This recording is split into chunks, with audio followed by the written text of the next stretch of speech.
Unity has launched the campaign to try and counter the extremists. Now speaking out to denounce terror and extremism. 30,000 people formed a human chain in the south this afternoon in the name of peace. We're asking if religious intolerance is on the rise. We believe that religious freedom is a fundamental human right. Giving a message that Islam is a religion of peace. We must all endeavor to spread love and a sense of community.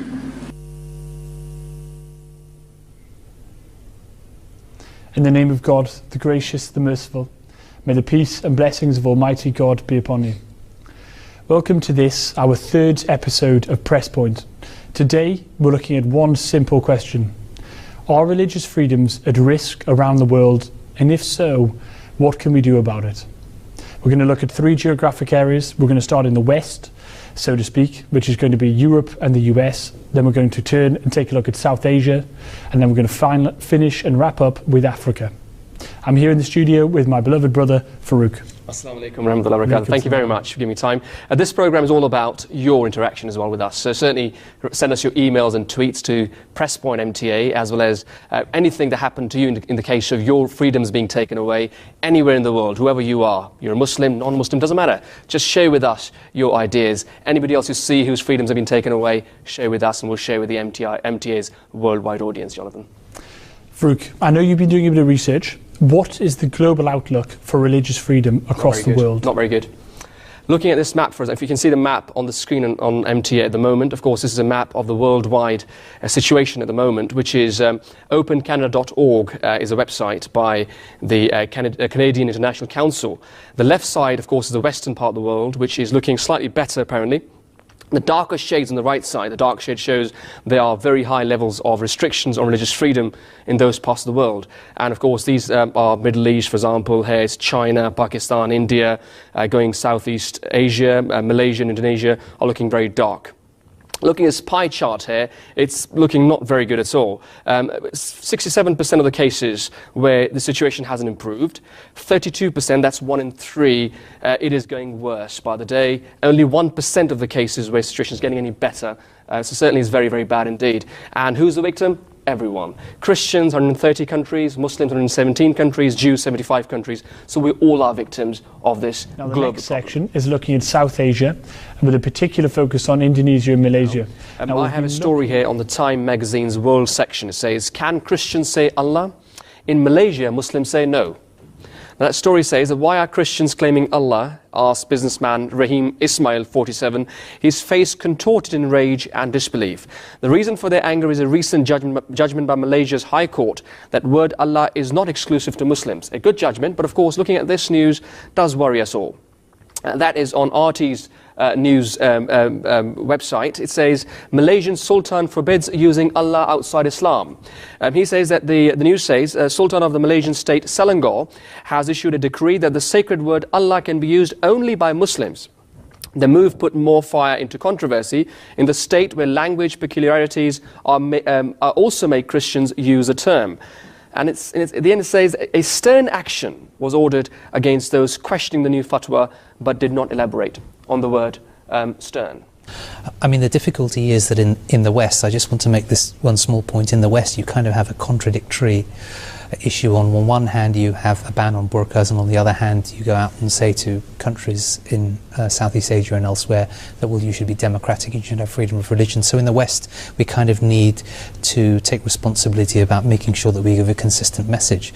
But when you have examples in Malaysia where, for instance, you have in the Selangor region the Sultan saying, well, people other than Muslims can't use the word Allah. I mean, it goes against really the fundamental basis of Islam, because one of the fundamental principles of Islam is, of course, the unity of Allah, and we believe there's only one God. So I find it quite bizarre that you have an individual saying, well, Allah is for us and you've got your own God for Christians. I mean, that doesn't work within the theology of Islam. It's running counter to the freedom central in Islam. And that leads on to, the real issue here actually, is that there are a number of clerics within Southeast Asia who are using religion for political purposes. And this is a point that was made by the last speaker. And the reason is that it's very difficult to get a majority government, and so you need coalitions, and therefore you have religious minority groups, religious political groups who use religion in order to get votes. The reality is that Islam really does protect freedom of religion. You know, you look at chapter 2, it says there's no compulsion in religion. Chapter 10, you know, it says that if Allah wanted everybody to have one religion, well, he would have done that. And even Surah Al-Kafirun says, my religion for me and me for you. My religion for me and your religion for you. And you see that in the practice of the Holy Prophet Muhammad sallallahu alaihi wasallam. If you look at the Covenant of Medina, he provided religious freedom to people of all faiths, you know, and indeed if they had done something wrong, they would be sentenced under their own religious laws. So when you look at what Islam actually says, by reference to the Holy Quran and the Holy Prophet ﷺ, and what we say as a community in 202 countries of the world, you find actually that the brand of Islam that is propagated across Southeast Asia isn't really Islam at all. Okay. So it's not Islam at all is perhaps what we might conclude, but Mr. Hayat, I mean, why is this happening? Viewers at home might be saying, well, we see Muslims all over the world doing this, so this must be Islam, but what is going on and why? Yes, I think if you look at the history of Indonesians and the Southeast Asians, they were gentle people, you know, very respectable people, and their culture was that of respect. So why is it that suddenly we see this change? Well, if you look at it, actually the problem actually emanates from Pakistan. And the link is Jamaat-e-Islami. If you look at what is happening in Indonesia and Malaysia, you will find the link is Jamaat-e-Islami.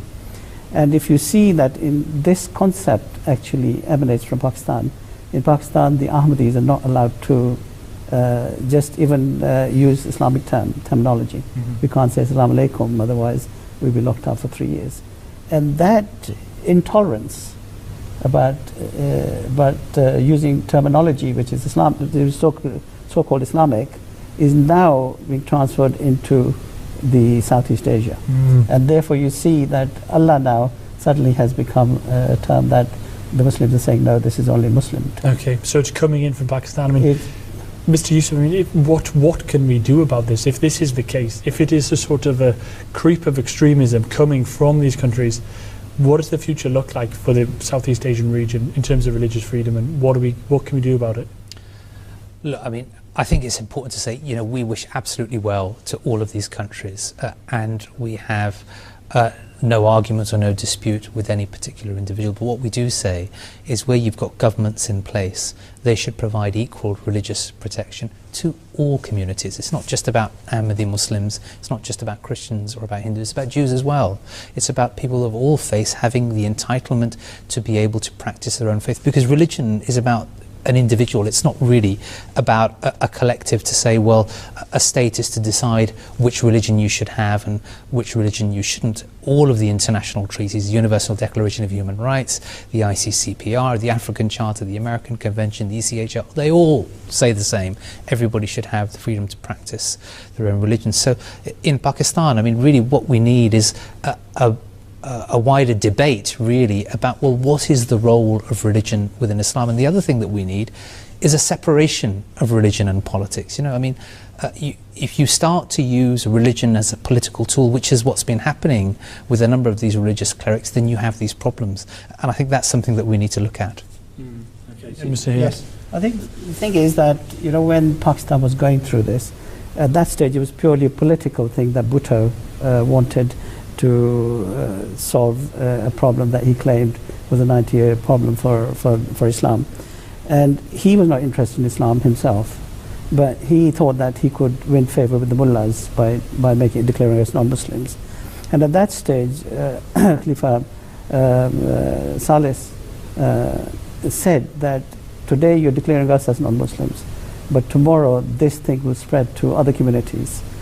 And the hatred that you will build up will destroy your society. And what we're seeing in Pakistan today is that now that has been used against the Shias, against the other minority groups. And Pakistan, you saw that in Pakistan at this moment in time there are intercommunal feuds taking place, sectarian killings taking place. And now Pakistan is a very crucial point where they have to decide what is it that they want. And if they continue with this hatred, this message of hatred, they're going to spread it to other parts of the world, and then that will, create a problem throughout the world and destroy the whole society. Very crucial time, and really all the Muslims have to get together and decide. The mullahs or their leaders have to get together and decide what is it that's going on, where are we going wrong, how do we address it, and we have to find a solution to this. Otherwise, the extremism will destroy our earth. All right, okay. So it sounds like it's a crucial time, not only for Southeast Asia, but in fact for religious freedom across the world. We'll come to Pakistan in a minute. I think there's a couple of tweets here waiting for us. One is from Harjinder S. Kukareja. He's a Sikh. And he mentioned something very inspirational. He says that Allah is mentioned 12 times in Guru Granth Sahib by Baba Farid. Guru Nanak, Guru Arjan and Saint Kabir have used the word Allah 18 times. He further says Malaysia banning non-Muslims from using Allah impacts religious freedoms of Sikhs. Allah is mentioned several times in Guru Granth Sahib. Then we have a message from Madiha Walker. She says, the choice to dress as Muslim woman should not be taken away from us. Surely that would amount to oppression. And there's a question mark after that. So of course, the point Khalil Saab was making initially.